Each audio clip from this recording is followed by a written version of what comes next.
الحمدللہ رب العالمین والعاقبۃ للمتقین والصلاة والسلام علی سید الانبیاء والمرسلین محمد وعلی آلہ وصحبہ اجمعین اما بعد فاعوذ باللہ من الشیطان الرجیم بسم اللہ الرحمن الرحیم اذا وقعت الواقعۃ لیس لوقعتها کاذبہ خافضۃ رافعہ اذا رجت الارض رجا وبست الجبال بسا فکانت هباء منبثا وَكُنْتُمْ أَزْوَاجًا ثَلَاثَةً صدق اللہ مولانا العظیم وبلغنا رسولہ النبی الکریم الامین ونحن علی ذلک لمن الشاہدین والشاکرین والحمد للہ رب العالمین مولاي صل وسلم دائما ابدا علی حبیبک خیر الخلق کلہم فإن من جودك الدنيا وذرتها ومن علومك علم اللوح والقلم هو الحبيب الذي ترجى شفاعته لكل هول من الأهوال مقتحم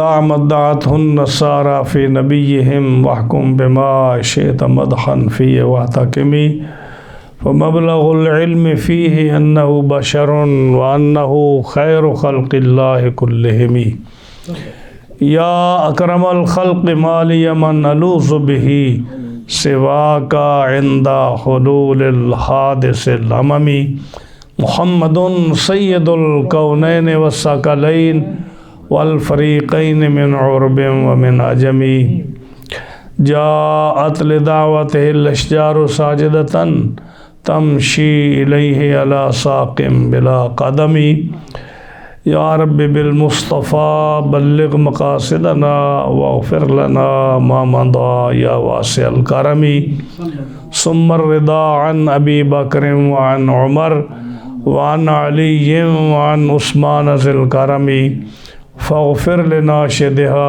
واغفر لقارئها سألتك الخير يا ذا الجود والكرم مولاي صل وسلم دائما أبدا على حبيبك خير الخلق كلهم معززین حاضرین و سامعین کرام، آج کے ہمارے اس ہفتہ وار جمعۃ المبارک کے درس قرآن میں اللہ تعالیٰ کے فضل و کرم سے آج سورت واقعہ شروع ہو رہی ہے۔ یہ سورت، اس کا نمبر ہے 56۔ ہاں، اس سے پہلے جو ہے سورت الرحمن ختم ہوئی ہے، جس کا درس آپ لوگوں نے تفصیل سے سنا۔ آج سورت الواقعہ جو ہے اس کا پہلا درس ہے، اور یہ اس کا نمبر 56 ہے قرآن مجید کی ترتیب کے لحاظ سے۔ اس کے 3 رکوع ہیں اور اس کی چھوٹی چھوٹی آیات ہیں۔ آیات جو ہے نا 96 آیات ہیں اس سورت کی، اور یہ ساری کی ساری سورت جو ہے یہ مکی ہے، مکہ مکرمہ میں نازل ہوئی ہے، سوائے 2 آیتوں کے کہ وہ جو ہیں وہ مدینہ پاک میں نازل ہوئی ہیں۔ ایک فَأَفَ بِهَذَا الْحَدِيثِ أَنْتُمْ مُدْهِنُونَ وَتَجْعَلُونَ رِزْقَكُمْ أَنَّكُمْ تُكَذِّبُونَ، ایک یہ اور ایک سُلَّةٌ مِّنَ الْأَوَّلِينَ۔ یہ 2 آیتیں جو ہے نا یہ مدینہ پاک میں نازل ہوئی ہیں، اور باقی پوری کی پوری سورت مکے میں نازل ہوئی ہے۔ اس کے نزول کا وقت جو ہے تقریباً وہ اوائل اسلام میں ہے کہ حضرت سیدنا عمر بن الخطاب رضی اللہ تعالیٰ عنہ جب اسلام لائے تو وہ تھا سن نبوی جو تھا 5 تھا، یعنی رسول اللہ صلی اللہ علیہ وسلم نے جب اعلان نبوت فرمایا تو اس کے 5 سال بعد 5ویں سال اس کو سن نبوی کہتے ہیں۔ تو 5ویں سال حضرت عمر فاروق رضی اللہ تعالیٰ عنہ اسلام لائے، اور اس سے پہلے جو ایک روایت میں آتا ہے کہ سورۃ طٰہٰ پہلے نازل ہوئی، پھر سورۃ واقعہ نازل ہوئی، اور اس کے بعد سورۃ شعراء جو 19ویں پارے میں وہ نازل ہوئی۔ یہ 3 صورتیں ایک دوسرے کے بعد نازل ہوئی ہیں۔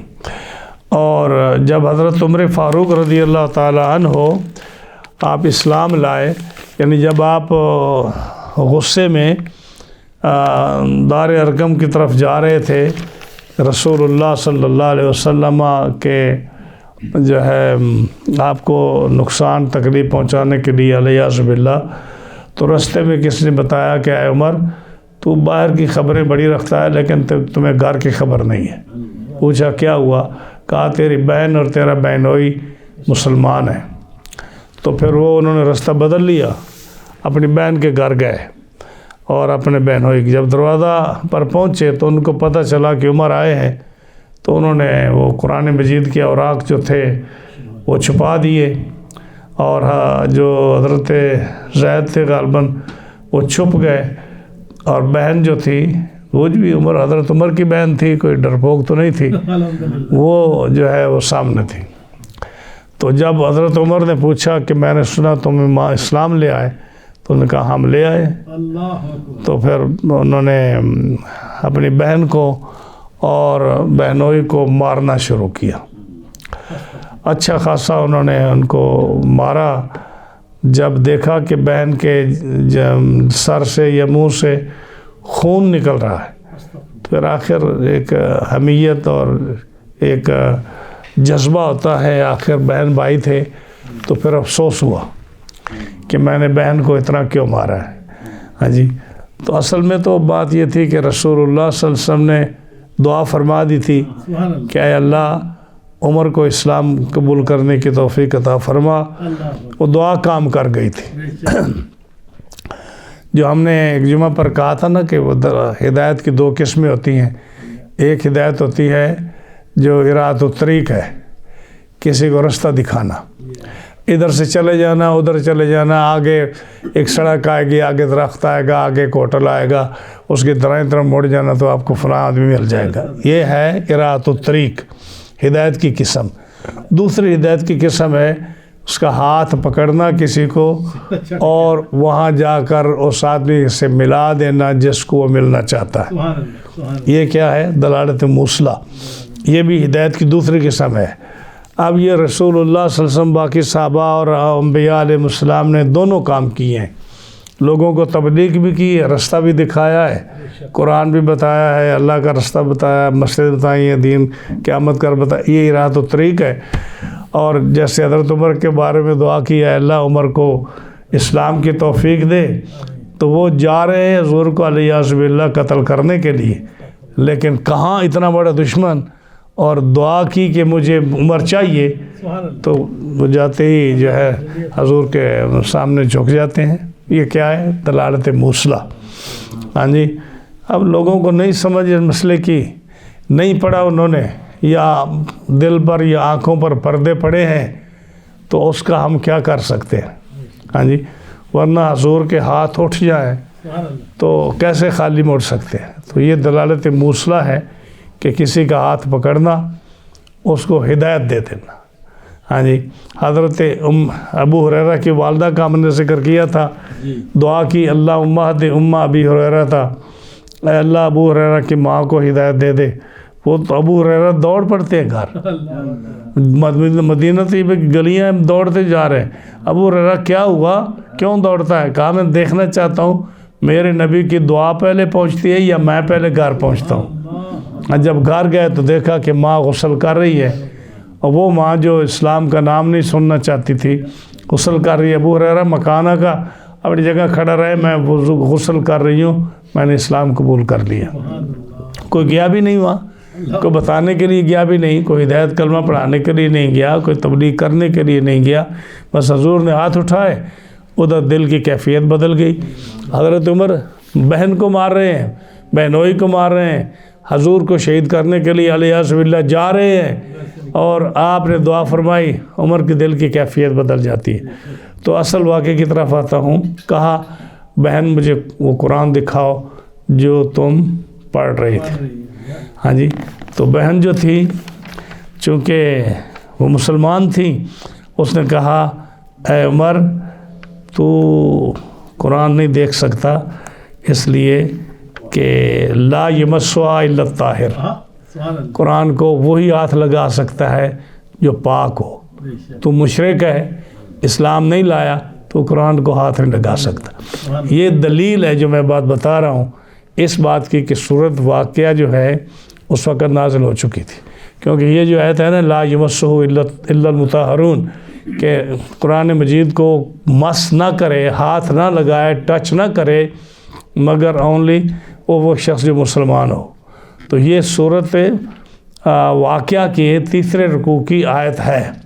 تو یہ مطلب میرا کہنے کا ہے کہ یہ صورت اس وقت ہجری جو سن نبوی 5 ہے، اس وقت حضرت عمر جب مسلمان ہوئے تو یہ صورت نازل ہو چکی تھی۔ یہ میرا مقصد تھا یہ واقعہ پورا بیان کرنے کا، کہ بہن نے حضرت عمر کو قرآن نہیں دیا، وہ جو 2-4 پرزے یا ورق تھے، کہا تھا کہ لا یمسها الا الطاہر، اس کو پاک ہی آدمی جو ہے ہاتھ لگا سکتا ہے، تو پاک نہیں ہے اس لیے تو اس کو ہاتھ نہیں لگا سکتا۔ تو حضرت عمر جو ہے مسلمان ہو گئے، تو اس وقت یہ صورت جو ہے نازل ہو چکی تھی۔ اب یہ تو تھا نا کہ پہلے طٰہٰ نازل ہوئی، پھر واقعہ نازل ہوئی، پھر سورۃ شعراء نازل ہوئی، ایک چیز یہ ہے۔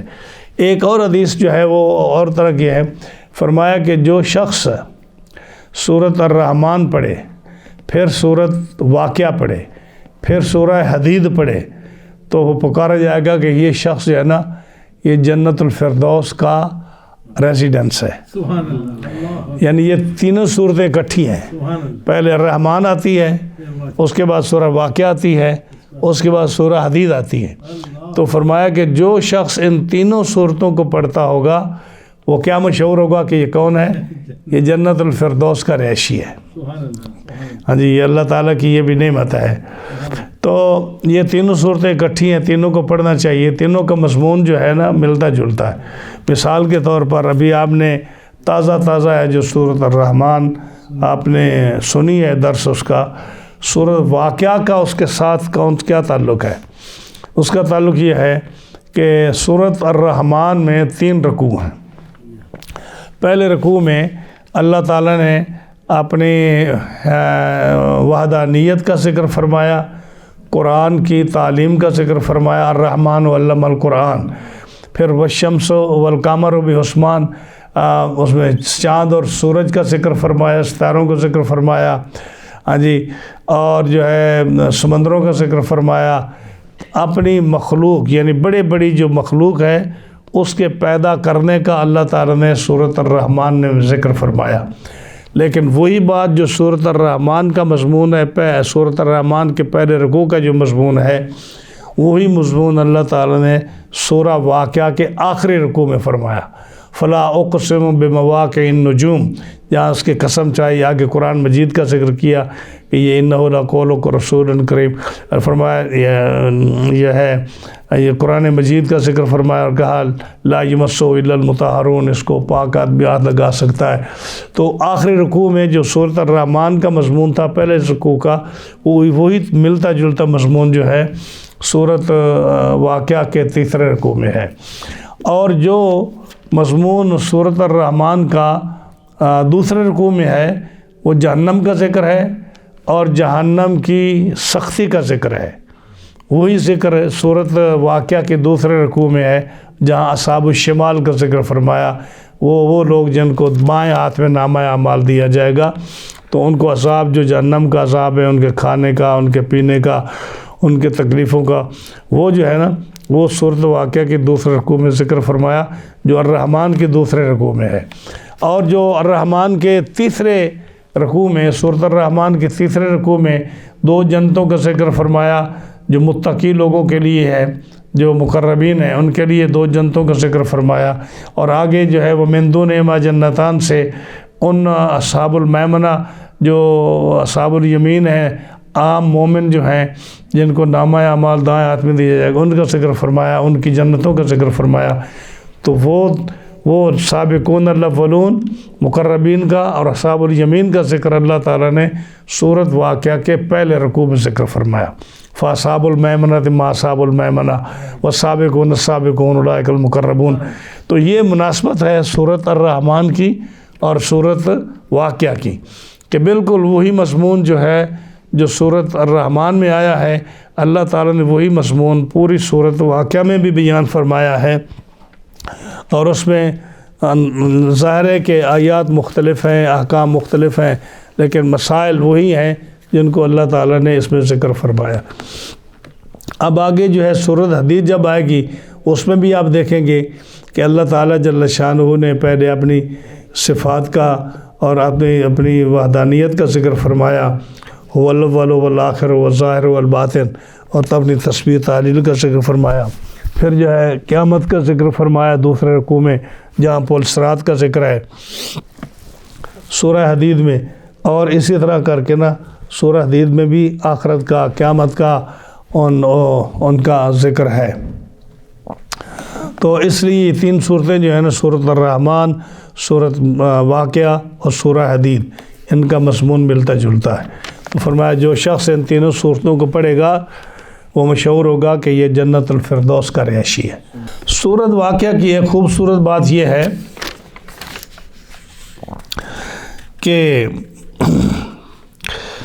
نبی کریم صلی اللہ تعالیٰ علیہ وسلم نے فرمایا کہ جو شخص سورۃ واقعہ پڑھتا رہے گا اس کو کبھی فاقہ نہیں ہوگا، یعنی اس کے گھر میں کسی قسم کی تنگی نہیں آئے گی۔ یہ سورہ واقعہ کی خصوصیت ہے۔ اور حضرت انس رضی اللہ تعالیٰ عنہ سے یہ ایک حدیث ہے جو دہلوی نے اس کو ذکر کیا کہ انس رسول اللہ صلی اللہ علیہ وسلم علموا نساءکم سورۃ الواقعہ فإنہا سورۃ الغنا۔ نبی کریم علیہ السلام نے فرمایا اپنی بیویوں کو سورۃ واقعہ سکھاؤ، اپنی بیویوں کو سورۃ واقعہ سکھاؤ، اس واسطے کہ یہ سورۃ الغنا ہے، یعنی اس سے آدمی غنی ہو جاتا ہے اور مستغنی ہو جاتا ہے۔ تو اپنی بیویوں کو یہ نبی کریم علیہ السلام نے خاص کر فرمایا کہ اپنی بیویوں کو سکھاؤ۔ اور یہ بھی دوسری حدیث جو میں نے آپ کو سنائی ہے کہ جو شخص بھی سورۃ واقعہ کو پڑھے گا رات کو، مغرب کے بعد، عشاء کے بعد، یا کسی وقت بھی، اللہ تعالیٰ اس کو کبھی فاقہ نہیں دے گا، غربت اس کے گھر میں نہیں آئے گی، اور اس کے حالات صحیح مناسب چلتے رہیں گے۔ حضرت مسروق رضی اللہ تعالیٰ عنہ فرماتے ہیں کہ جسے یہ بات پسند ہو کہ وہ اولین و آخرین کا علم حاصل کر لے، یعنی اس دنیا کا علم حاصل کر لے اور آخرت کا علم حاصل کر لے، یعنی دنیا کا علم بھی اس کو آ جائے، معلومات آ جائیں، اور آخرت کی معلومات بھی آ جائیں۔ جو شخص یہ چاہتا ہے تو اسے چاہیے کہ سورۃ واقعہ پڑھے، کہ سورۃ واقعہ میں جو ہے جنت کے سارے طبقوں سے ذکر ہے، تینوں طبقوں کا، جو تینوں طبقوں کا ذکر ہے، جہنم اور جنت کے میں جانے والوں کا، سابقون الاولون جن کو مقربین کہتے ہیں، اصحاب الیمین جن کو دائیں ہاتھ پہ نامہ اعمال ملے گا، اور جو جہنم میں جائیں گے اصحاب الشمال، ان کا بھی ذکر ہے۔ تو دنیا کا بھی ذکر ہے، آخرت کا بھی ذکر ہے۔ اور 58 آیت نمبر جو 58 ہے، اس کے بعد سے لے کر جو ہے نا دوسرے رکوع کے ختم ہونے تک ایک بڑی خوبصورت بات ہے جو اللہ تعالیٰ جل شانہ نے ان آیات میں ذکر فرمائی ہے۔ اللہ تعالیٰ کی وحدانیت اور اس کی ذات باری پر، اور اس کے خالق اور مالک اور رازق ہونے پر اتنا خوبصورت گفتگو ہے، اتنی بیان کہ ایک عام فہم آدمی جو ہے نا اس کو بھی سمجھ آ جائے گی کہ اللہ ہے۔ وہ بھی ایک بہت اچھی گفتگو ہے انشاءاللہ جو آیت نمبر 58 کے بعد آئے گی، جس میں یعنی عقلی دلائل ہیں، دنیا کے دلائل ہیں جس کو کوئی آدمی جھٹلا نہیں سکتا، وحدت باری تعالیٰ پر اور اس کے خالق اور مالک اور رازق ہونے پر۔ تو اس صورت میں بہت ساری اچھی خوبصورت چیزیں ہیں جو انسان کو یہ پڑھنا چاہیے۔ اور جو ہے میں نے پہلے بھی کہا کہ یہ جو صورتیں ہیں نا جن کا زیادہ ثواب ہے، جیسے سورہ یاسین ہے یا سورۃ زلزال ہے، سورۃ تکاثر ہے، سورہ کافرون ہے، ہاں جی، تو یہ وہ صورتیں ہیں جن کے بارے میں آتا ہے کہ ان کے پڑھنے سے بڑا ثواب ہوتا ہے اور یہ بیدار رکھتی ہے انسان کو۔ ان صورتوں کے اندر قیامت کا ذکر ہے، موت کا ذکر ہے، آخرت کا ذکر ہے، اللہ کے عذاب اور اللہ تعالیٰ کی نعمتوں کا ذکر ہے۔ تو ان کا ثواب کیوں زیادہ ہے، ان کی کیوں تاکید کی گئی پڑھنے کی، تاکہ انسان جب اس کو پڑھے تو اللہ کی ذات پر اس کا یقین پختہ ہو جائے، دنیا سے رغبت کم ہو جائے اور جو ہے دین کی طرف اور اسلام کی طرف اور فقر کی طرف اس کی محبت زیادہ ہو جائے، تو اللہ تعالیٰ اس کو تھوڑا دے یا زیادہ دے وہ اس پر شکر گزار بندہ بن جائے۔ تو جب انسان اللہ کا شکر گزار بندہ بن جائے گا تو اس کو غربت کی پرواہ نہیں ہوگی، اس کو کسی قسم کی پرواہ نہیں ہے کہ میرے پاس کچھ ہے یا نہیں ہے، تو ہر حال میں وہ اللہ کا شکر ادا کرے گا۔ یہ کی ہے جو میری سمجھ میں آئی ہے۔ تو اس لیے اب دیکھیں حضرت عبداللہ بن مسعود کی میں آپ کو واقعہ بیان کرتا ہوں۔ حضرت عبداللہ بن مسعود رضی اللہ تعالیٰ عنہ حضور کے بڑے اہم اور خاص صحابی تھے۔ یہ سابقون الاولون میں سے تھے، یعنی ان لوگوں میں سے تھے جو پہل اسلام لے آئے، اور غریب لوگوں میں سے تھے، اصحاب صفہ میں سے تھے، اور جو ہے اتنا ان کا اچھا علم تھا کہ نبی کریم علیہ السلام نے فرمایا جو چاہتا ہے کہ قرآن مجید کی صحیح تعلیم حاصل کرے وہ عبداللہ بن مسعود کا جو ہے نا قرآن ان سے پڑھے اور ان سے سیکھے۔ اور جو ہے کوفہ میں جنہوں نے اتنے محدث پیدا کیے، اتنے قاری پیدا کیے، اتنے عالم پیدا کیے، وہ حضرت عبداللہ بن مسعود اور حضرت علی رضی اللہ تعالیٰ عنہ تھے۔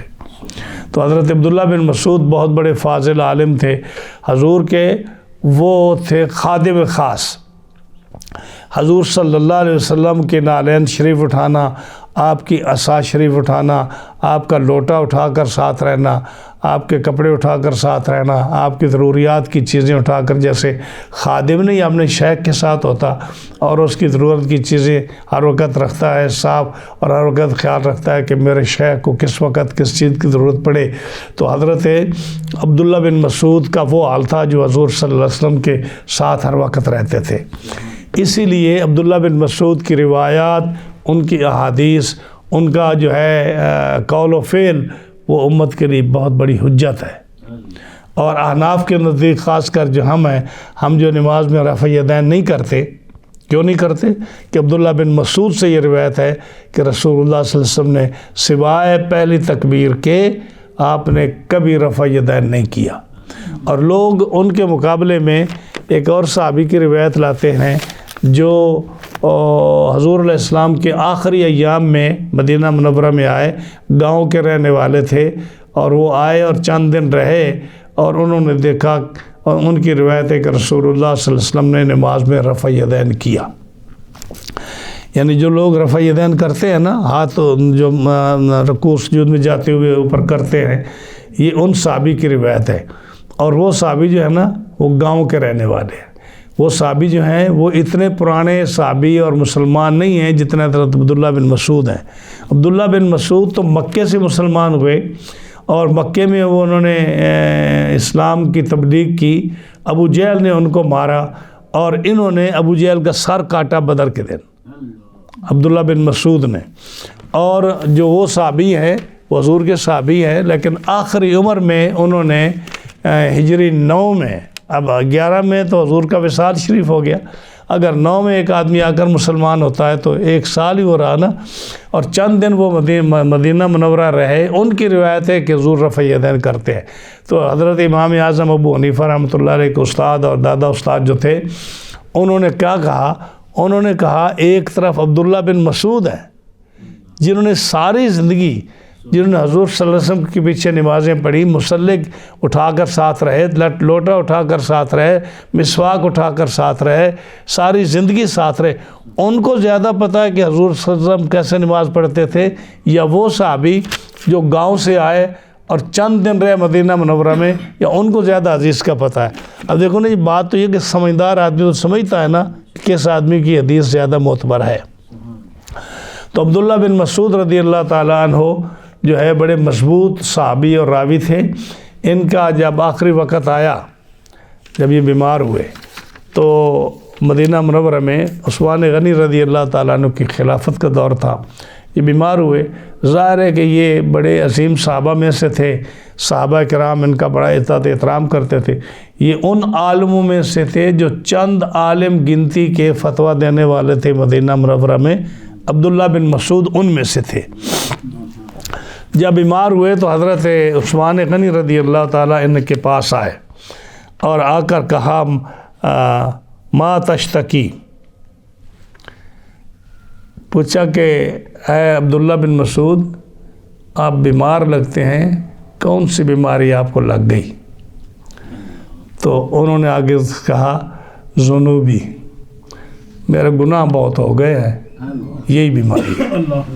ایک صحابی کی سوچ دیکھے کہ ساری زندگی حضور کے ساتھ رہے، کوئی نماز قضا نہیں کی، کوئی جہاد قضا نہیں کیا، ابو جہل کے سر کاٹا، یعنی اتنے بڑے اہم صحابی بیمار ہوتے ہیں۔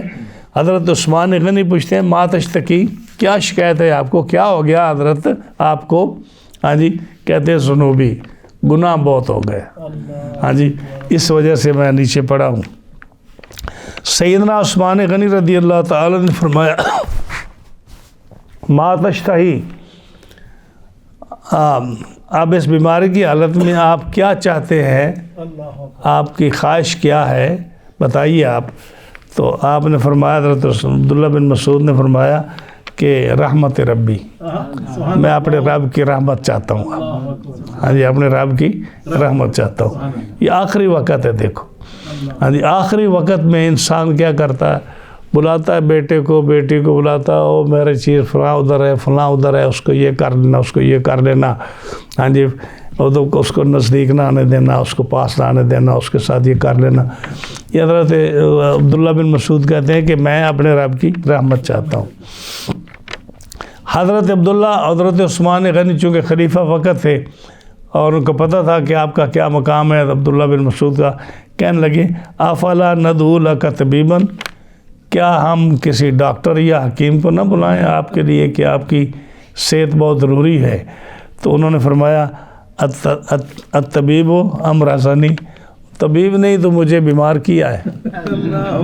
ہاں جی، یعنی اصل صحت اور بیماری تو اللہ کی طرف سے ہے نا۔ اگر اللہ چاہے تو آدمی مریض ہو جائے، اللہ چاہے تو آدمی صحت یاب ہو جائے۔ کیا افلا ندعو لک طبیبا، ہم تیرے لیے کوئی ڈاکٹر نہ منگا لیں؟ تو حضرت نے کیا فرمایا کہ الطبیب امرضنی، اور طبیب نے تو مجھے مریض کیا ہے۔ حضرت عثمان غنی رضی اللہ تعالیٰ نے پھر فرمایا، افلا نامرک لعطائک، کہ پھر ایسا ہے کہ تھوڑی بہت ہم آپ کی خدمت کر دیتے ہیں، کہ آپ کا آخری وقت ہے، فیملی ہے آپ کی، تو آپ کی تھوڑی خدمت کر دیتے ہیں۔ تو انہوں نے کیا فرمایا؟ انہوں نے فرمایا، لا حاجت لی فیہا، مجھے کسی چیز کی ضرورت نہیں، ہاں جی، مجھے کسی چیز کی، ورنہ پرائم منسٹر آئے کسی کے گھر میں یا کسی بیمار کے پاس آئے اور آ کر کہے کہ ہم چاہتے ہیں کہ کوئی چیک شیک آپ کو دے دیں، کوئی خدمت کر دیں، تو کون سا آدمی ہے جو نہیں لیتا؟ ہاں جی، لوگ تو پہلے سے ہی جو ہے جان بوجھ کر ایسے مریض بن جاتے ہیں، اور جب پرائم منسٹر آ جائے، وزیر اعظم آ جائے، صدر آ جائے، کوئی امیر آدمی آ جائے، یہاں عثمان غنی گئے ہیں اور پوچھتے ہیں کہ آپ کی ہم خدمت کرنا چاہتے ہیں، وہ کہتے ہیں لا حاجت لی فیہا، مجھے اب کوئی ضرورت نہیں۔ حضرت عثمان غنی رضی اللہ تعالیٰ عنہ فرماتے ہیں، چلو آپ کو ضرورت نہیں تو آپ کی بیٹیاں ہیں، بیٹا کوئی نہیں تھا آپ کا، آپ کی بیٹیاں ہیں، ان کے لیے کچھ سامان ہم بھیج دیتے ہیں یا خدمت کر دیتے ہیں، ان کے کام آئے گا۔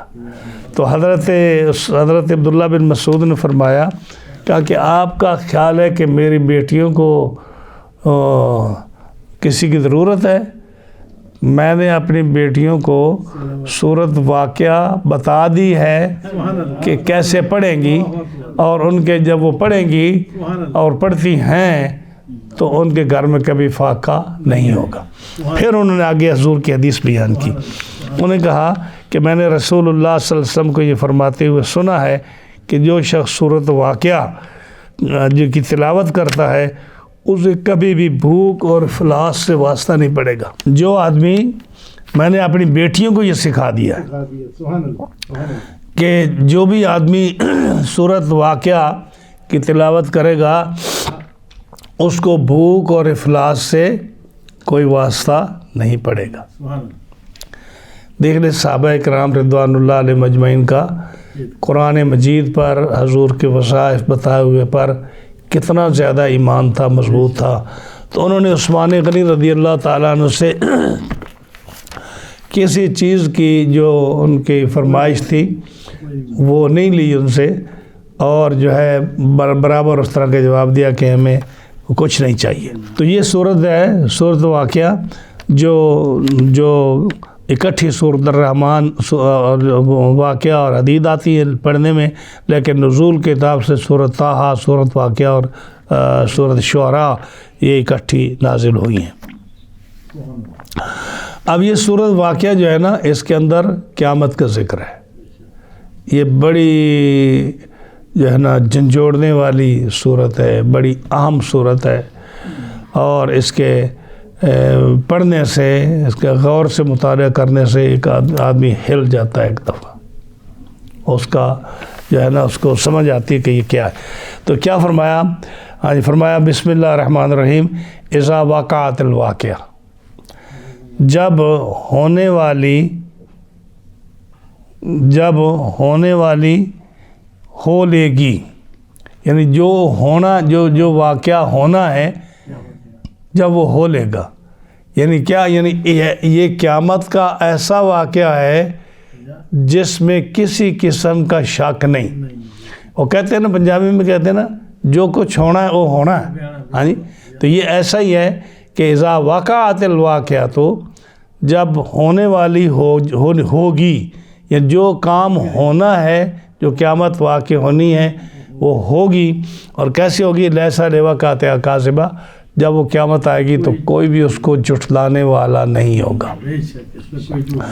ایون آج دنیا میں لوگ قیامت کا انکار کرتے ہیں، کافر لوگ انکار کرتے ہیں کہ یہ کہاں ہوگی قیامت کا، یہ کیسے ہو سکتا ہے کہ مردے قبروں سے نکل آئیں، یہ کیسے ہو سکتا ہے اتنی بڑی بلڈنگیں گر جائیں، یہ کیسے ہو سکتا ہے اتنے بڑے بڑے پہاڑ جو ہیں یہ روئی کے گالوں کی طرح ہوا میں بکھرتے پھریں، یہ کیسے ہو سکتا ہے کہ ریزہ ریزہ ہو جائے، یہ کیسے ہو سکتا ہے کہ آسمان ٹوٹ جائے، سورج گر پڑے، ستارے ٹوٹ جائیں، آسمان ٹکڑے ٹکڑے ہو جائے، زمین جو ہے ختم ہو جائے، یہ کیسے ہو سکتا ہے؟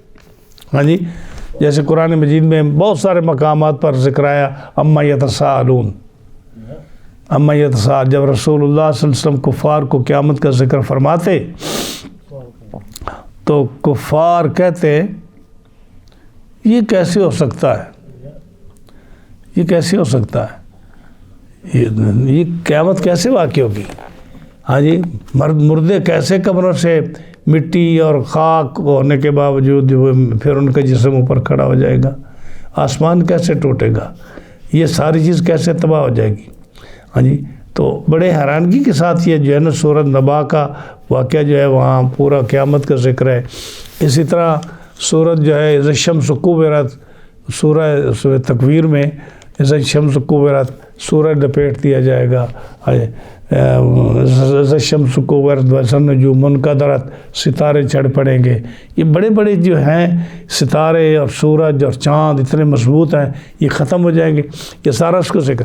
سیدنا ابوبکر صدیق رضی اللہ تعالیٰ عنہ نے نبی کریم علیہ السلام کی خدمت میں عرض کی، یا رسول اللہ صلی اللہ علیہ وسلم، میں دیکھ رہا ہوں کہ آپ پر بڑھاپا آ گیا، آپ بوڑھے ہو گئے ہیں، تو نبی کریم علیہ السلام نے فرمایا ابو بکر مجھے سورہ ہود نے اور سورۃ واقعہ نے اور سورۃ مرسلات نے اور سورۃ عما یتساءلون نے اور سورۃ اذا الشمس کورت نے بوڑھا کر دیا۔ اب یہ 5 صورتوں کا آپ نے لیا نام۔ ہاں جی، سورہ ہود میں دیکھیں جہاں نوح علیہ السلام سے لے کر حضرت موسیٰ علیہ السلام تک اور حضرت لوط علیہ السلام، حضرت ابراہیم علیہ السلام، حضرت شعیب علیہ السلام، حضرت ہود علیہ السلام، حضرت صالح علیہ السلام، ان سارے نبیوں کا ذکر آتا ہے کہ ان کی قومیں کیسے تباہ ہوئیں۔ ایک ایک قوم کا ذکر تفصیل سے آتا ہے کہ ان کی قومیں جو تھیں وہ کیسے تباہ ہو گئیں، پوری قومیں تباہ ہو گئیں۔ یہ بڑا اس میں ذکر ہے، اور پھر اس میں ایک جملہ ہے جس نے حضور صلی اللہ علیہ وسلم کی ذات پر بڑا گہرا اثر کیا۔ وہ آخری رکوع میں آتا ہے، رب تعالیٰ نے فرمایا فاستقم کما امرتا، فاستقم کما امرتا۔ یہ جملہ ایسا ہے جس نے حضور کو بوڑھا کر دیا۔ اگر کوئی آدمی سوچے تو پھر تو اس کو سمجھ آئے کہ ان کا مفہوم کیا ہے۔ جیسے قرآن مجید میں سورۃ نجم میں، جس کا آپ یہ بھی درس گزرن، سورہ نجم نہیں، سورہ والطور میں فرمایا وَاصْبِرْ لِحُکْمِ رَبِّکَ فَإِنَّکَ بِأَعْیُنِنَا، کہ اللہ کے حکم پر تم صابر رہو اور ثابت قدم رہو، یعنی جو اللہ حکم دے نا اس پر سنو اور اس پر صبر کرو، ثابت قدم رہو، اور صبر کے ساتھ جو ہے آپ کا اللہ کا حکم سن پر اس پر عمل کرو۔ اگر ایسا کرو گے تو فَإِنَّکَ بِأَعْیُنِنَا، پھر تو ہماری نظروں میں رہے گا۔ یعنی ہم جیسے کہتے ہیں نا کہ آپ ہماری نظروں میں ہیں، ہم ہر وقت آپ کو دیکھ رہے ہیں، ہم ہر وقت آپ کی حفاظت کر رہے ہیں، تمہیں کوئی خطرہ نہیں ہے، کوئی تمہیں تکلیف نہیں پہنچا سکتا، اس لیے کہ تو ہماری حفاظت میں ہے، تو ہماری آنکھوں کے سامنے ہے، تمہاری نظروں کے سامنے ہے۔ اللہ فرماتا وَاصْبِرْ لِحُکْمِ رَبِّکَ، اگر تم اپنے رب کے حکم پر صبر کرو اور ثابت قدم رہو تو فَإِنَّکَ بِأَعْیُنِنَا، پھر تم اللہ کی نظروں میں ہر وقت ہوگے۔ اسی طرح فرمایا فاستقم کما امرتا، اللہ نے جو تمہیں حکم دیا ہے نا اس پر ثابت قدم رہو، استقامت اختیار کرو۔ اب جو ہے نا ڈیپینڈ کرتا ہے، آپ اپنے بیٹے کو 10 دفعہ کہیں کہ سیدھا ہو کے بیٹھ، ہاں جی، یا کوئی ایسی بات کریں تو وہ پرواہ نہیں کرے گا، پتہ کہ ابا جی مجھے کیا کہیں گے، ہاں جی، کچھ کہنے لگیں تو امی روک لے گی، ہاں جی، اور ابا جی بڑے شفیق ہیں مجھے کیا کہیں گے، تو 10 دفعہ بھی آپ کہنا سیدھا ہو کے بیٹھ تو پھر بھی حرکتیں کرتا رہے گا۔ لیکن اگر آپ کسی جج کے سامنے بیٹھے ہوں، کسی اور آفیسر کے سامنے بیٹھے ہوں اور وہ آپ کو کہے کہ سیدھا ہو کے بیٹھ، آرام سے بیٹھ، تو آپ کیسے بیٹھیں گے؟ ڈیپینڈ کرتا ہے کہ آپ کو آرڈر دینے والا کون ہے۔ اب رسول اللہ صلی اللہ علیہ وسلم اللہ کے محبوب ہیں، اللہ کے حبیب ہیں، لیکن ان کو پتہ ہے کہ اللہ کی شان کیا ہے، اس کا حکم کیا ہے، ہاں جی، اور نبی کریم علیہ السلام کا مقام اس لیے بہت زیادہ بلند ہے کہ اللہ کے ہر حکم کی رسول اللہ صلی اللہ علیہ وسلم نے ایسے تعمیل فرمائی ہے جیسے اور کوئی نہیں کر سکا۔ تو جب اللہ نے فرمایا اپنے محبوب کو فاستقم کما امرتا، جیسے آپ کو تیرے رب کا حکم ہے نا اسی طرح سیدھے ہو کر کام کرو۔ تو اس جملے میں کتنی پاور ہے، جتنے محبوب ہونا اپنے مقام پر، حبیب ہونا اپنے مقام پر، لیکن اللہ کا یہ حکم جو ہے رسول اللہ صلی اللہ علیہ وسلم کو اس جملے نے بوڑھا کر دیا کہ کہیں ایسا نہ ہو کہ رب کے حکم عدولی مجھ سے ہو جائے، کہیں ایسا نہ ہو کہ کوئی حرکت مجھ سے ایسی ہو کہ میرا رب مجھ سے ناراض ہو جائے۔ تو اس جملے نے فاستقم کما امرتا، جو آدمی عربی سمجھتا ہے اس کو پتہ ہے کہ یہ امر کا صیغہ ہے، کہ جیسے آپ کہتے ہیں دوسرے لفظوں میں پنجابی میں آپ کو سمجھاؤں، اس کی مثال تو میں نہیں دیتا لیکن میں آپ کو سمجھانے کے لیے کہ سیدھا ہو کر بیٹھ۔ اب یہ جملہ جو ہے یہ جیسے بھی 2 الفاظ ہیں لیکن ان کے اندر کتنی سختی اور وعید ہے، تو رب نے فرمایا فاستقم کما امرتا، جیسے آپ کو حکم ہے نا اسی طرح سیدھے ہو کر کام کرو۔ تو اس جملے نے، میں نے تفاسیر میں پڑھا ہے اس جملے نے کہ اس کے اندر جو رب تعالیٰ کا حکم تھا رسول اللہ صلی اللہ علیہ وسلم کو اس جملے نے بوڑھا کر دیا کہ میرے رب کا کیا حکم ہے، کہیں مجھ سے کوتاہی نہ ہو جائے، مجھ سے کہیں غفلت نہ ہو جائے، میرے کام میں کوئی کمی واقع نہ ہو جائے۔ تو اس لیے آپ نے کتنی عبادت فرمائی، ہاں جی، اتنی عبادت فرمائی، یا ایھا المزمل قم اللیل الا قلیلا نصفہ او انقص منہ قلیلا او زد علیہ ورتل القرآن ترتیلا۔ اے محبوب اتنے زیادہ قیام نہ کیا کرو، رات کا تھوڑا حصہ قیام کرو، آدھا حصہ کرو یا تھوڑا زیادہ کر لو، یا رات کا تھوڑا حصہ قیام کرو، اتنی تکلیف اپنے اب نہ اٹھاؤ۔ اے محبوب طٰہٰ ما انزلنا، یہ بھی قرآن کی آیات ہے نا، طٰہٰ ما انزلنا علیک القرآن لتشقیٰ، اے محبوب ہم نے قرآن اس لیے تو نازل نہیں کیا کہ آپ تکلیف میں پڑ جائیں، ہاں جی، یعنی فرمایا انا فتحنا لک فتحا مبینا لیغفر لک اللہ ما تقدم من ذنبک وما تاخر۔ ہاں جی، جب حضور نے بار بار اتنی عبادت فرمائی کہ ایک روایت کے مطابق آگ کے پیر پر سوج آ گئی، سوج آ گئی۔ آپ نے کبھی سوچا بھی نہیں ہوگا کہ ہمارے پاؤں پر بھی کبھی سوج آئی ہو نماز پڑھتے ہوئے، یعنی کبھی ایسا موقع نہیں آیا ہوگا میرے اور آپ کے لیے کہ اتنی عبادت کریں کہ عبادت کیا کرنی ہے، ہم تو پوری نماز بھی نہیں پڑھتے، سنتے چھوڑ دیتے ہیں، نفل چھوڑ دیتے ہیں، ہاں جی، تھک جاتے ہیں جی، ہاں جی، ہمارا ٹائم ڈرامے کا ہو جاتا ہے، مووی کا ٹائم ہو جاتا ہے، کھانے کا ٹائم ہو جاتا ہے، انٹرٹینمنٹ کا ٹائم ہو جاتا ہے، ہم تو اتنی عبادت کرتے ہی نہیں ہیں۔ لیکن رسول کبھی سنا آپ نے کہ کسی آدمی کے پاؤں پر ورم آ جائے، سوج آ جائے کہ وہ نفل پڑھ رہا تھا، عبادت کر رہا تھا؟ آپ حضور صلی اللہ علیہ وسلم جو سب سے افضل مخلوق میں ہیں، ان کی حدیث میں آتا ہے کہ آپ کے پاؤں پر سوج آ جاتی، اور ایک حدیث میں آتا ہے کہ خون بھی نکل آیا۔ کتنی عبادت آپ نے فرمائی ہوگی، حالانکہ آپ پر وہ چیزیں فرض نہیں تھی، لیکن آپ عبادت کیوں کرتے تھے؟ میرے اور آپ کے آرام کے لیے کہ یا اللہ میری امت کو بخش دے۔ تو جو ہے جب حضرت عائشہ صدیقہ رضی اللہ تعالیٰ عنہ ام المومنین نے عرض کی حضور آپ کیوں اتنی تکلیف فرماتے ہیں، جب کہ اللہ نے آپ کو یہ سورۃ مزمل میں فرمایا، سورۃ طٰہٰ میں فرمایا، سورۃ فتح میں فرمایا، یہ ریفرنس دیے کہ اللہ نے آپ کے اگلے پچھلے، آپ کے سبب اگلے پچھلوں کے سب لوگوں کے گناہ رب نے معاف فرما دیے۔ اللہ نے آپ کو حکم دیا کہ میں نے قرآن اس لیے نازل نہیں کیا کہ آپ تکلیف میں پڑ جائیں۔ رب فرماتا ہے اے چادر اوڑھنے والے نبی اتنے زیادہ لمبا قیام نہ کیا کرو، ساری رات کھڑے رہتے ہو۔ جب اللہ نے یہ فرما دیا ہے تو آپ کیوں اتنی مشقت کرتے ہیں؟ تو آپ کا کیا جواب تھا؟ اے عائشہ افلا اکون عبدا شکورا، کیا میں رب کا شکر گزار بندہ نہ بنوں؟ رب کا شکر گزار بندہ نہ بنوں؟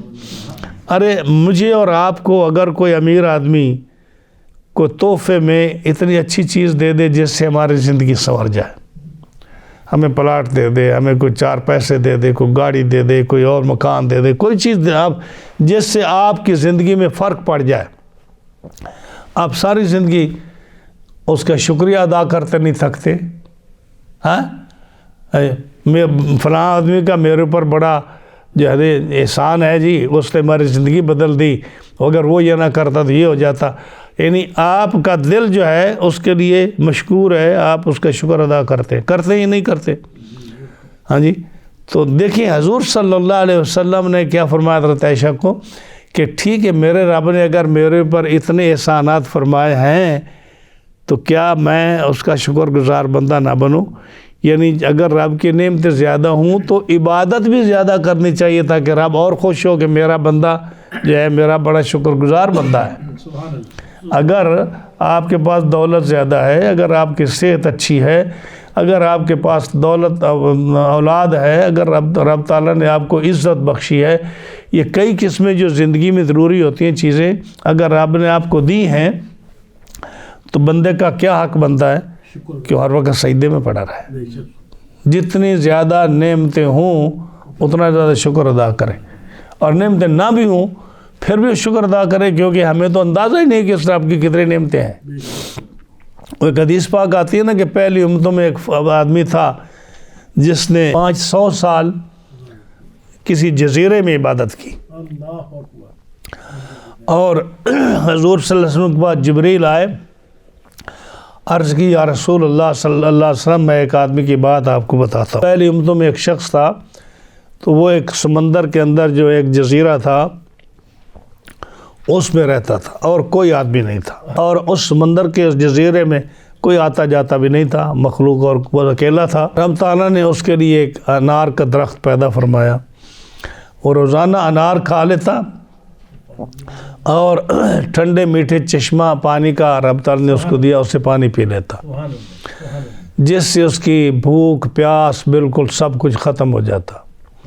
وہ بڑا اللہ کا نیک بندہ تھا، جس 500 سال اس نے رب کی عبادت کی۔ اللہ اکبر، سبحان اللہ۔ یا رسول اللہ صلی اللہ علیہ وسلم، اس نے دعا کی اپنے رب سے کہ اے اللہ مجھے، میں نے سنا ہے کہ آدمی جیسے مرے گا اسی طرح قیامت کے دن اٹھے گا، اللہ، تو میری موت سجدے میں آئے۔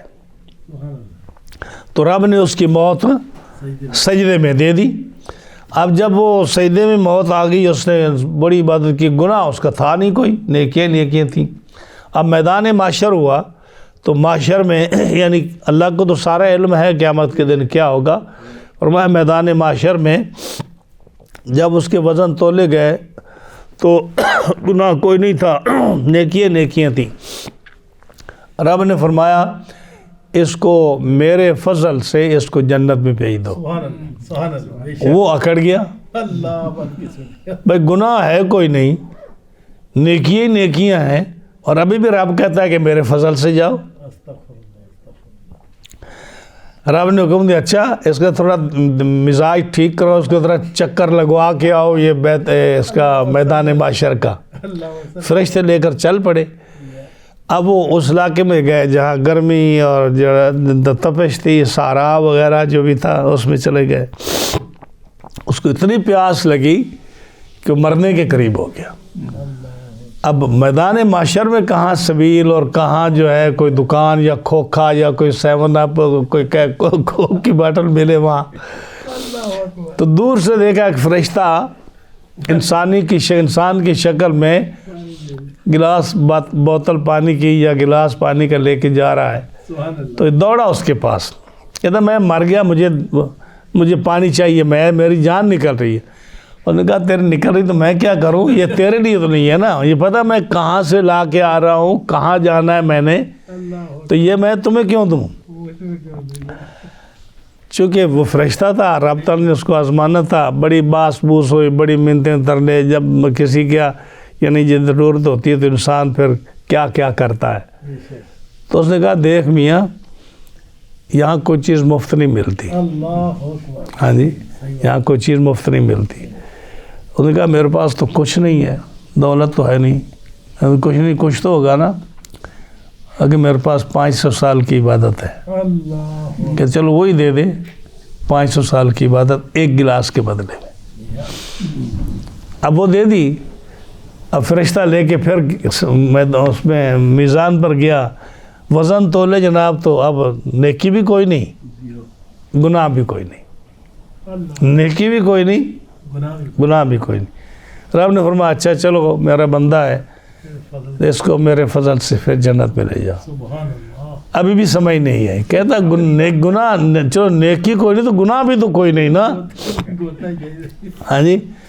اب رب تعالیٰ نے فرمایا کہ ایک گلاس کے بدلے میں 500 سال کی تو نے عبادت دی ہے، اور سوچ کہ تو نے 500 سال میرا میٹھے چشمے کا پانی پیا ہے، سبحان اللہ، اللہ اکبر۔ انار کھایا ہے جو امیر آدمی کو بھی میسر نہیں ہے، سبحان اللہ، بے شک۔ ہاں جی۔ آپ کھاتے پیتے لوگ ہو، کتنے دفعہ دن میں انار کھاتے ہو، سب کی پول گئی ہے۔ ہاں جی۔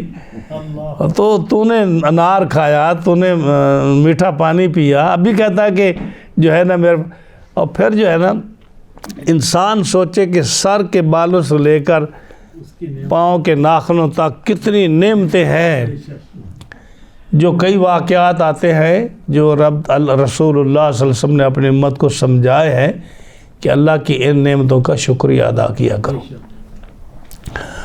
اور جب تم شکر ادا کرتے ہو تو رب تعالیٰ نعمتیں اتنی بڑھاتا ہے بلیو می گزارا دیتے کہ چاروں طرفوں اس کی نعمتوں کے انبار لگ جاتے ہیں، آدمی سنبھال نہیں سکتا، سبحان اللہ بے شک سبحان اللہ آدمی سنبھال نہیں سکتا۔ سبحان اللہ اور وہ فرماتا ہے ما یفعل اللہ بعذابکم ان شکرتم وآمنتم وکان اللہ شاکرا علیما۔ سورہ نساء میں فرمایا کہ اللہ فرماتا ہے تم اگر میرا شکر ادا کرو اور ایمان لاؤ اور سیدھے ہو کر رہو سبحان اللہ تو میں نے تمہیں عذاب دے کے کیا کرنا ہے؟ بے شک سبحان ما یفعل اللہ بعذابکم، ارے میں تمہیں عذاب دے کے میں نے کیا کرنا ہے؟ میرا کیا مقام بڑھ جانا ہے؟ میرے پاس کیا دولت آ جانی ہے؟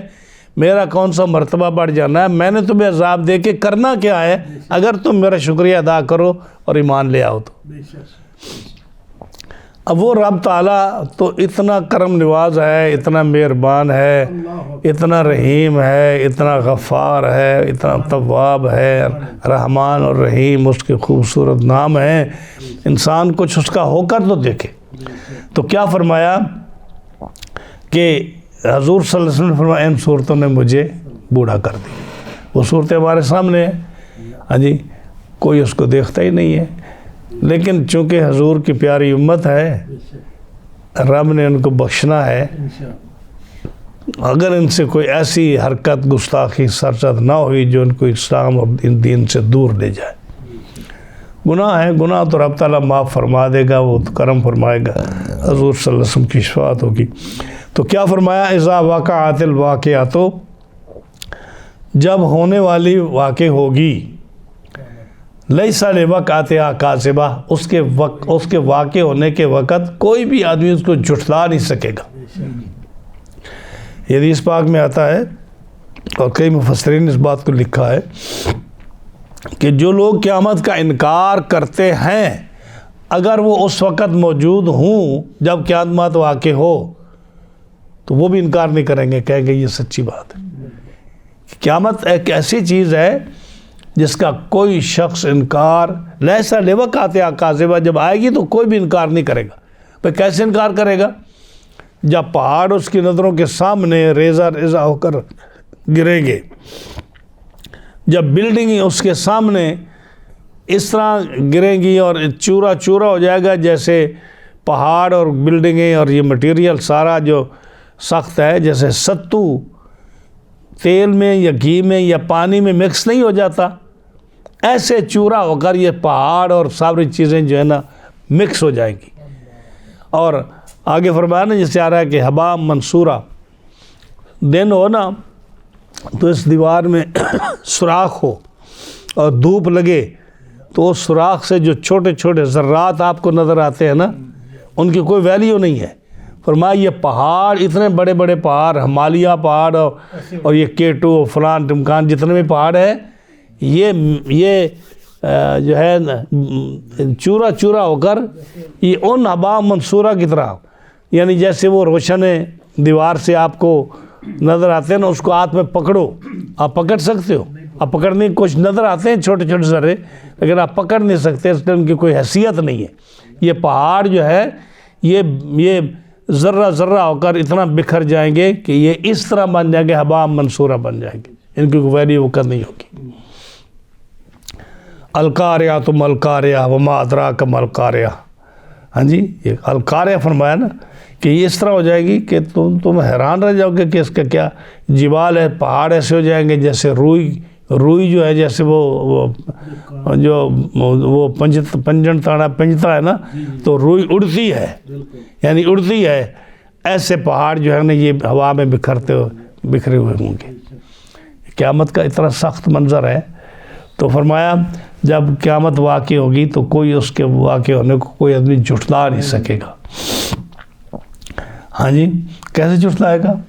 اذا زلزلت الارض زلزالها واخرجت الارض اثقالها، جب زمین جو ہے اس کے نچلی تہ جو ہے نا، نچلی زمین کی نچلی تہ وہ حرکت میں آئے گی، اللہ جب وہ حرکت میں آئے گی زلزلہ آئے گا وَأَخْرَجَتِ الْأَرْضُ أَثْقَالَهَا، زمین اپنے سونے چاندی کے جو ستون اور خزانے ہیں وہ نکال کر باہر پھینک دے گی.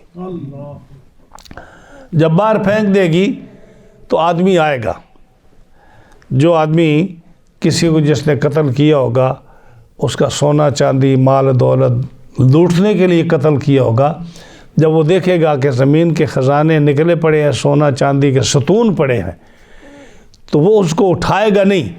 وہ کہے گا یہ سونا چاندی اتنا پڑا ہے جس کے لیے میں نے لوگوں کو قتل کیا، یہ سونا چاندی اتنا باہر پڑا ہے جس کے لیے میں نے فلاں کو قتل کیا، فلاں کو قتل کیا، میں لوگوں کو قتل کرتا تھا اور میں جو ہے سونا چاندی کے لیے آج یہ اتنا سونا چاندی پڑا ہے، تو وہ نہیں اٹھائے گا.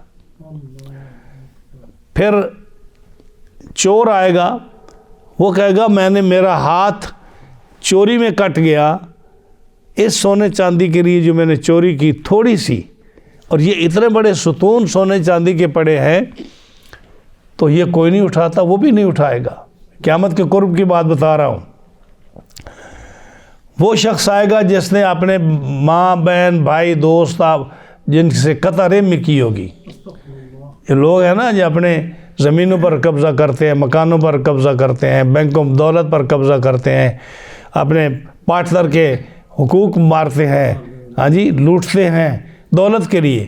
وہ قطع رحمی کرنے والا وہ شخص آئے گا، میں نے اس دولت کے لیے میں نے بھائی سے قطع رحمی کی، بہن کا حق مارا، بڑے جو ہے نا عزیز رشتہ داروں کا حق مارا، ماں باپ کا حق مارا، دوست احباب کا حق مارا، اپنے ساتھی کا حق مارا اس دولت کے لیے، اور یہ اتنی دولت باہر پڑی ہے وہ بھی نہیں اٹھائے گا. یعنی یہ حال ہوگا. اخرجت الارض اثقالہا، زمین سارے خزانے نکال دے گی. حضرت آدم علیہ نبی علیہ بخاری شریف کی حدیث ہے، حضرت آدم علیہ السلام اس دور میں جب قیامت قریب ہوگی، لوگ جب قبروں سے اٹھیں گے، اللہ فرمائے گا آدم اپنی اولاد میں سے دوزخ کا حصہ پیش کرو. اے آدم اپنی اولاد میں سے دوزخ کا جو حصہ ہے وہ پیش کرو. یعنی تیری اولاد میں جن آدمیوں نے دوزخ میں جانا ہے وہ حصہ بھیجو، کیونکہ ساری اولاد آدم ہی ہے نا. جی بالکل، کافر بھی مسلمان بھی سب. سنے حدیث بخاری شریف کی حدیث ہے، مسلم کی، کہ اے آدم اپنی اولاد میں سے دوزخ کا حصہ بھیجو. عرض کی کتنا حصہ بھیجوں؟ فرمایا کہ اب میں جہنم کا حصہ بھیجو. تو رسول اللہ صلی اللہ علیہ وسلم فرماتے ہیں کہ آدم علیہ السلام کو حکم ہوگا کہ 1000 میں سے اپنی اولاد میں سے 1000 میں سے ایک جنت میں بھیج، اور 999 جو ہے نا جہنم میں بھیج. یعنی جتنے بھی اولاد آدم ہے اس کا ریشو کیا ہوگا کہ 1000 میں سے ایک جنت میں جائے گا اور 999 جہنم میں جائیں گے. یہ بخاری مسلم کی حدیث ہے. صحابہ کرام کے رنگ اڑ گئے. کیا خیال ہے آپ اس حدیث کو سن کر آپ کے رنگ نہیں اڑے؟ یعنی اولاد آدم میں، ہم بھی اولاد آدم ہیں سب، اولاد آدم میں حکم ہوگا کہ آدم 1000 میں سے 999 جہنم میں بھیج، ایک جنت میں بھیج.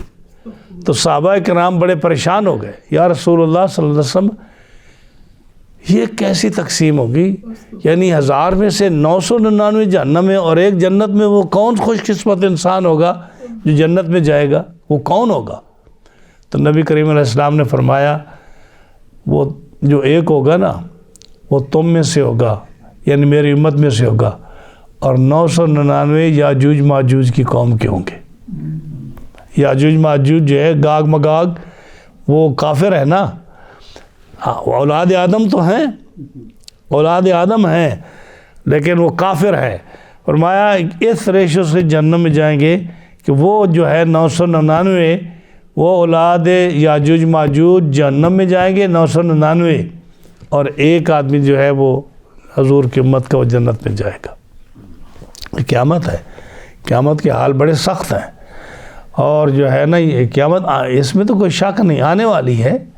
سارے قرآن مجید کی آیات سب بتا رہی ہیں اس طرح کر کے.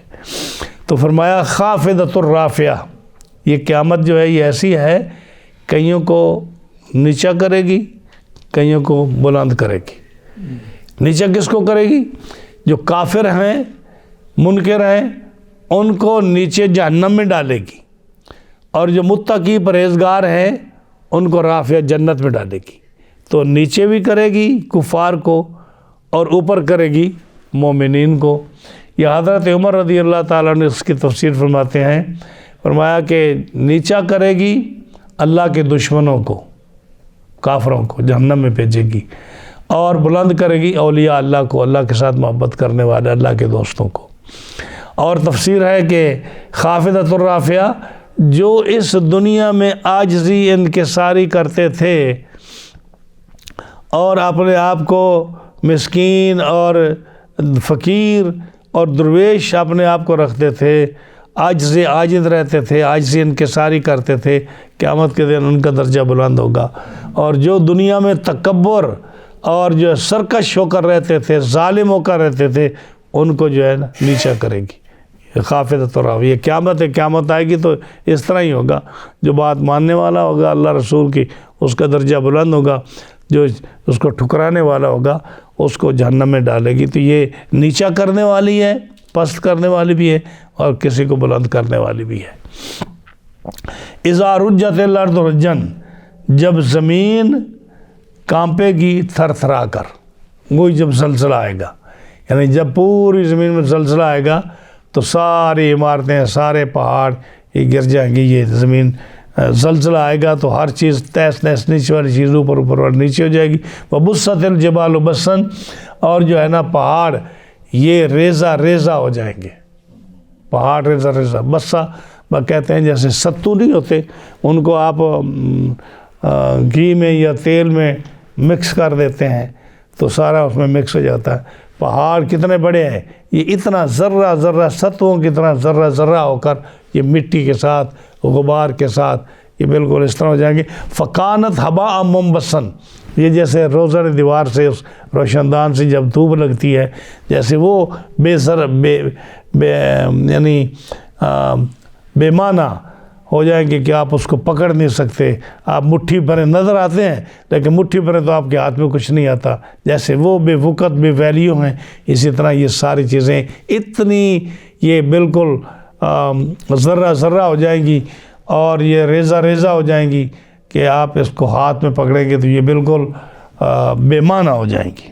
وَكُنْتُمْ أَزْوَاجًا ثَلَاثَةً، اب یہ جو ہے نا قیامت کا ذکر کرنے کے بعد اللہ فرماتا ہے جب قیامت کا دن آئے گا نا، قیامت آئے گی تو تم 3 گروہ ہو جاؤ گے۔ وَكُنْتُمْ أَزْوَاجًا ثَلَاثَةً، ہاں جی، تم 3 گروہ ہو جائے گے۔ زوج کہتے ہیں اس کو، جو سپاج کو، یعنی جو میاں بیوی جیسے ہوتے ہیں نا، یہ 2، تو اس کو ازواج کہتے ہیں۔ تو یہ 3 گروہ ہو جاؤ گے۔ اس کی پھر انشاءاللہ اگلے درس میں اس کی تفصیل آئے گی، جس کا ہم نے ذکر سورۃ الرحمن میں کیا نا، اسی کا ذکر یہاں بھی آ رہا ہے۔ وہ 3 گروہ جو ہیں، جیسے والسابقون السابقون، ایک نیک، بہت نیک، جن کو حساب کتاب کے بغیر جنت میں جائیں گے، ایک وہ جن کے دائیں ہاتھ میں دیا جائے گا، تیسرا اصحاب الشمال، کافر لوگ جن کو بائیں ہاتھ میں دیا جائے گا، وہ جہنم میں جائیں گے۔ یہ 3 گروہ ہیں، اس کا ذکر انشاءاللہ اگلے درس میں آئے گا۔ تو یہ تھا آج کا درس جو ہم نے اس کو بیان کیا۔ فرمایا بسم اللہ الرحمن الرحیم، اذا وقعت الواقعہ، جب ہو لے گی وہ ہونے والی۔ اس قیامت کے کئی نام ہیں، رب تعالیٰ نے جو قرآن مجید میں ذکر کیے نا، اس کے کئی نام ہیں۔ اس کا نام الصافہ ہے، تامہ ہے، آزفہ ہے، واقعہ ہے، القارعہ ہے، الحاقہ ہے۔ یہ مختلف صورتوں کے جو شروع میں آتے ہیں نا، یہ سارے اس کے نام ہیں، قیامت کے نام ہیں، بے شمار نام ہیں۔ یہ بڑا جو ہے نا سخت منظر ہے قیامت کا۔ اللہ تعالیٰ ہر مسلمان کو اس عذاب سے محفوظ فرمائے، اور یہ بڑا ہی دردناک منظر ہے قیامت کا۔ تو فرمایا جب ہو لے گی وہ ہونے والی، لیسا لوقعتہا کاذبہ، اس کے ہونے میں کسی کو انکار کی گنجائش نہیں ہوگی۔ ابھی تو لوگ انکار کرتے ہیں نا، اس وقت کسی کو کوئی آدمی اس کا قیامت کا انکار نہیں کریں گے جب آئے گی۔ خافضۃ الرافعہ، اس دن کچھ لوگ نیچے چلے جائیں گے، ہاں جی، جیسے حکومتیں بدلتی ہیں، ہاں جی، یا لوٹ مار ہوتی ہے، یا ظلم و ستم ہوتا ہے، جب چڑھائی ایک حکومت دوسری پر چڑھتی ہے تو کتنے غریب آدمی جو اوپر چلے جاتے ہیں، امیر آدمی نیچے چلے جاتے ہیں، کوئی نیچے گیا کوئی اوپر گیا. قیامت کا بھی یہی حال ہوگا. ہاں جی، کہ کوئی لوگ نیچے چلے جائیں گے، کوئی اوپر چلے جائیں گے. جو دنیا میں عاجز کمزور رہتے تھے وہ اوپر چلے جائیں گے، ان کا درجہ بلند ہوگا. جو تکبر اور سرکشی کرتے تھے وہ ذلت اور رسوائی میں چلے جائیں گے. اذا رجت الارض رجا، جب زمین کانپے گی تھر تھرا کر، وبست الجبال بسن، اور پہاڑ ریزہ ریزہ ہو جائیں گے. فکانت ہوا منبسن، اور وہ ہو جائیں گے جیسے روزن کی دھوپ میں غبار کے باریک ذرے پھیلے ہوئے ہوتے ہیں، اس کی طرح ہو جائیں گے. اور اس وقت تم 3 گروہوں میں تقسیم ہو جاؤ گے. تو انشاءاللہ العزیز اگلے درس میں ان 3 گروہوں کا، ان میں سے 3 کا تو نہیں، اس اگلے درس میں جو ہے 2 گروہوں کا ذکر ہوگا، اور اس کے بعد جو ہے پھر سورت چلتی جائے گی. اللہ تعالی ہم تمام کو قرآن مجید سمجھنے کی توفیق عطا فرمائے اور اس پر عمل کی توفیق بخشے.